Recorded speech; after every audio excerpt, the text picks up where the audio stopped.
ایک ہی کہتے ہیں اگر کوئی لڑکا یا لڑکی پیدا ہوں اور پیدائشی طور پہ اس کے سر پہ بال ہی نہ ہوں تو کیا کریں؟ کیا اس کو وگ استعمال کروائیں یا کوئی مصنوعی بال اگانے کا طریقہ اختیار کیا جا سکتا ہے؟ دیکھیں، ایک خاتون تھیں، وہ ایک لڑکی کو نبی کریم صلی اللہ علیہ وسلم کے پاس لائیں، عرض کی یہ میری بیٹی ہے اور اس کے بال جھڑ گئے ہیں، گنج پن پیدا ہو گیا ہے اور شوہر کی بے رغبتی کا خوف ہے، تو کیا میں اس کے ساتھ اور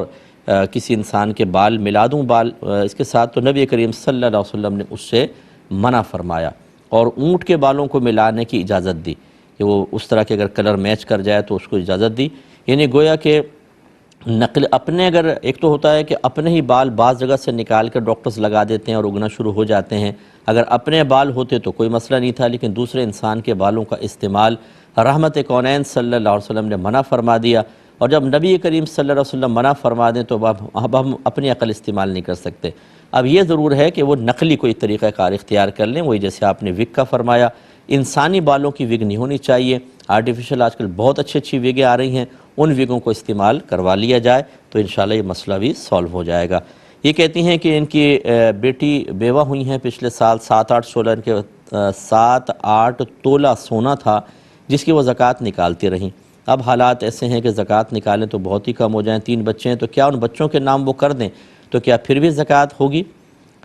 دیکھیں، اگر تو وہ بچے نابالغ ہیں تو بالکل ان کے نام وہ کر سکتی ہیں، اور جب تک وہ بچے بالغ نہیں ہوں گے اس مال پر زکوٰۃ نہیں بنے گی،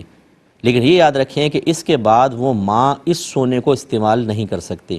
یہ نہیں ہے کہ دونوں ہاتھ میں ہم لڈو رکھنے کی کوشش کریں کہ بچوں کے نام بھی کر دیں اور استعمال بھی کرتے چلے جائیں کہ زکوٰۃ بھی بچ گئی اور استعمال بھی کر رہے ہیں۔ نابالغ کا مال پھر ماں استعمال نہیں کر سکتی، اس کو رکھ دیں بچوں کے نام کر کے، جب تک وہ نابالغ ہیں اس پر زکوٰۃ نہیں بنے گی، لیکن جب وہ بالغ ہو جائیں گے اور پھر اس پر سال گزرے گا اور ان کے پاس اگر اس کو ملا کے دیگر نصاب کے مطابق مال ہو جائے گا پھر زکوٰۃ کا الگ حساب ہوتا ہے، لیکن جب تک بچے نابالغ ہیں تو یہ ان کی ملک میں کر سکتی ہیں اور اس پہ زکوٰۃ نہیں بنے گی۔ دوسرا جو بہن ہماری کرنے لگی تھیں لیکن وہ چونکہ اچانک کال ملتی ہے اور آدمی گھبرا جاتا ہے، وہ کویسچن پورا نہ کر سکیں، میری گزارش ہے جو کال ملائیں پہلے کویسچن کو لکھ لیں تاکہ آپ پڑھ کے سنا لیں۔ انہوں نے کہا ان کے داماد جو تھے انہوں نے کاروبار میں کچھ پیسے لگائے ہوئے تھے، اب غالباً وہ زندگی میں شاید زکوٰۃ نکالتے رہے، اب یہ بچی چاہتی ہے کہ فوت ہونے کے بعد اس پیسے پر بھی زکوٰۃ نکالے تو کیا حکم شرع ہوگا؟ دیکھیں، سب سے پہلے تو وہ ان کی ملکیت میں آ جائے، ملکیت میں آنے کے بعد پھر جب یہ ملکیت میں آئے گا تو پھر ان کے اوپر زکوٰۃ کا حساب کتاب بنے گا۔ ابھی جب تک وہ وہاں پہ پھنسا ہوا پیسہ وہ ان کی جب تک ملکیت میں نہیں آتا اس پہ زکوٰۃ نہیں بنے گی۔ کچھ آفر کویسچنز تھے وہ لے لیتے ہیں۔ یہ کہتے ہیں کہ ایک شخص کہ ہمارے شہر میں مفتی صاحب ایسے سونے کا بڑا معاملہ بہت زیادہ چل رہا ہے، ذرا بتائیں کہ کسی نے مجھے کہا کہ تم مجھے 10 لاکھ کا سونا لے کر دے دو، تو میں نے کہا میں ٹھیک ہے تمہیں لے دیتا ہوں لیکن 4 ماہ کے بعد 14 لاکھ لوں گا تم سے۔ اس نے کہا ٹھیک ہے، تو میں نے سونار سے 10 لاکھ کا سونا خرید کر اس کو دے دیا، اس نفع کا کیا حکم ہوگا؟ دیکھیں، مسئلہ یہ ہے کہ اس میں سود بنے گا۔ وجہ اس کی یہ ہے کہ جو جیسے سونا اگر آپ بطور قرض دے رہے ہیں، کیونکہ آپ اس کو قرض دے رہے ہیں، سونا جب آپ دیں تو سونے کی شکل میں ہی آپ واپس لیں گے، یاد رکھیے۔ جو بھی مطلب جب تک اس کا مثل، ہم مثل ہے بالکل، جیسے سونے کے بدلے سونا، چاندی دی ہے تو چاندی، گندم دی ہے تو گندم، اگر یہ چیزیں آپ ادھار دیتے ہیں تو اسی شکل میں آپ کو واپس لینا ہوگا۔ اگر آپ روپوں کے اندر لیں گے تو کمی بیشی پیدا ہوگی، اور روپوں میں کمی بیشی جو ہے وہ مطلب سود کے زمرے میں آئے گی، مانوی لحاظ سے سود، بعض اوقات تو حقیقتاً سود بنے گا، تو ان چیزوں کے اندر اس طریقے سے نہیں کر سکتے ہیں۔ ہاں، یہ ہوتا کہ آپ 10 لاکھ کا جو سونا اس وقت مل رہا تھا وہ پیسہ اس کو دے دیتے اور کہتے کہ بھئی اب اس کے بعد جو ہے وہ سونا خرید لیتے، آپ خریدنے کے بعد پھر اس کو بیچ دیتے۔ مثلا 10 لاکھ کا سونا خرید لیا آپ نے، ملکیت میں لے لیا، پھر آپ کہتے ہیں اب مجھ سے سودا کرو، میں آپ کو یہ 14 لاکھ میں بیچتا ہوں اور 4 ماہ کے بعد آپ کو مجھے پیمنٹ دینی ہوتی۔ یہ ہے خرید و فروخت، اس میں گنجائش نکل جائے گی۔ لیکن آپ جو لے کر اس کو دے رہے ہیں یہ ہے قرض، اور قرض کے اوپر نفع لینا سود ہوتا ہے۔ تو اپنے شہر میں آپ یہ لوگوں کو بتائیں کہ بھئی اس طریقے سے کر لیں، یا آپ اگر آئندہ ڈیلنگ کریں کہ میں سونا خرید کر آپ کو بیچوں گا اور پھر اس کی قیمت جو ہے 4 ماہ کے بعد آپ سے لوں گا، وہ کہتے ہیں یس، پھر آپ اس کو پروفٹ رکھ کر بالکل بیچ سکتے ہیں، ورنہ یہ جو صورتحال یہ ٹھیک نہیں ہے۔ یہ باہر سے ایک ہمیں میسیج آیا تھا، وہ کہتے ہیں کہ یہاں ایک پالیسی ہے جو 20 سال تک چلتی ہے اور اس میں 10 لاکھ روپے بھرنے ہوتے ہیں، ہر سال 50,000۔ اور وہ کمپنی کہتی ہے جو بھی پالیسی میکر ہیں یا پالیسی جن کے ہم خرید رہے ہیں کہ ہم اس میں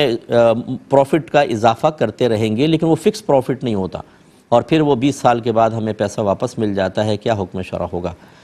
دیکھیں مسئلہ یہ ہے کہ اس طرح کے جو معاملات ہوتے ہیں، جب تک کہ کوئی تجارتی معاملہ نہ ہو، آپ یعنی انویسٹمنٹ وغیرہ نہ ہو، کوئی مداربت ہو، شرکت ہو یا اور کوئی اس طریقے کے معاملے، تو پھر یہ صرف آپ نے جو پیسہ دیا یہ ہے قرض، اور قرض کے اوپر جو پروفٹ ملتا رہے گا وہ سود ہوتا ہے۔ اب چونکہ آپ نے باہر کا معاملہ ذکر کیا، اس میں علماء کی دو رائے ہیں۔ اگر پاکستان میں ہوتا تو ہم بالکل منع کرتے، وہاں دو رائے ہیں کہ وہاں کے جو کافر ہیں وہ ہے حربی کافر۔ حربی کافر وہ ہوتا ہے جو دارالحرب میں ہوتا ہے، اور دارالحرب فقہا کی تعریف کے مطابق وہ جگہ ہوتی ہے جہاں پہلے کبھی مسلمانوں کی نہ حکومت رہی نہ ابھی ہے، وہ دارالحرب، اور وہاں کا کافر حربی، اور حربی کافر سے ایک حدیث کے مطابق جو اس طرح کے سود لین دین ہوتے ہیں وہ بالکل ان میں سود متحقق ہی نہیں ہوتا۔ تو ایک علماء کی رائے یہ ہے کہ اس طرح کی پالیسیز لینا بالکل جائز، جبکہ دوسرے جس میں ہم بھی شامل ہیں، ہم یہ کہتے ہیں کہ اب حقیقتاً وہ دارالحرب نہیں رہے بلکہ وہ دارالکفر ضرور ہیں، لیکن حکماً دارالاسلام ہیں، کہ جتنی مذہبی آزادی باہر کے ملکوں میں ہے وہ نبی کریم صلی اللہ علیہ وسلم کے دور میں جو مکہ دارالحرب تھا، اعلان نبوت کے بعد اور فتح مکہ سے پہلے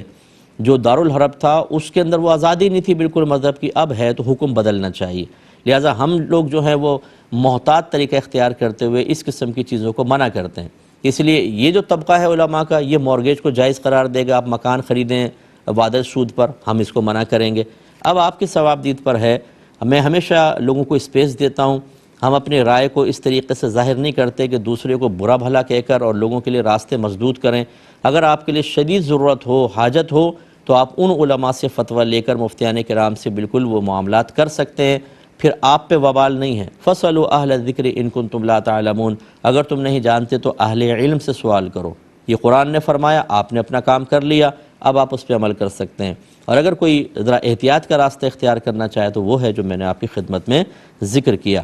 بسم اللہ الرحمن الرحیم۔ ایک یہ بھائی نے کویسچن کیا تھا کہ اگر کوئی سجدہ تلاوت آیت سجدہ پڑھ دیتا ہے، سجدہ تلاوت واجب ہو جاتا ہے، تو کیا سورج کے طلوع اور غروب ہونے کے وقت وہ کر سکتا ہے؟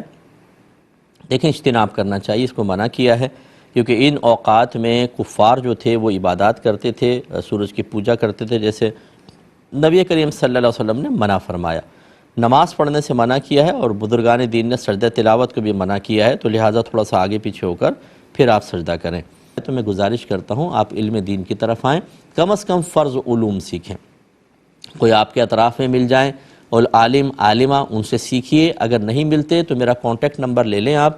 کنٹرول روم سے، مجھے بتائیں، میں آپ کے لیے انشاءاللہ اس کا انتظام کر دیتا ہوں، لیکن سیکھیے اور اپنی نسلوں کو تباہی میں مبتلا نہ کریں۔ اللہ تعالیٰ سے دعا ہے کہ رب کریم ہم سب کو علم دین سیکھ کر اس کے تقاضے کے مطابق عمل کر کے اللہ کی رضا حاصل کرنے میں کامیابی عطا فرمائے، آمین۔ وآخر دعوانا ان الحمد للہ رب العالمین۔